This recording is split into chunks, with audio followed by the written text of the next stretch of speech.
দ্বিপাক্ষিক সম্পর্ক জোরদারে চীন সফরে গেছেন রুশ প্রেসিডেন্ট ভ্লাদিমির পুতিন। স্থানীয় সময় বৃহস্পতিবার ভোরে 2 দিনের সফরে বেইজিংয়ে পৌঁছান তিনি।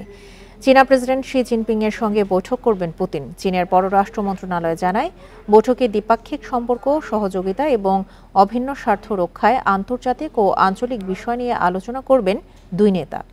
এছাড়া চীন রাশিয়ার মধ্যে কূটনৈতিক সম্পর্কের 75 বছর উপলক্ষে আয়োজিত একটি অনুষ্ঠানে অংশ নেবেন রুশ প্রেসিডেন্ট। সফরে রাশিয়ার সঙ্গে ঐতিহাসিক সম্পর্কযুক্ত চীনের উত্তর পূর্বাঞ্চলের হারবিন শহরও পরিদর্শন করবেন পুতিন।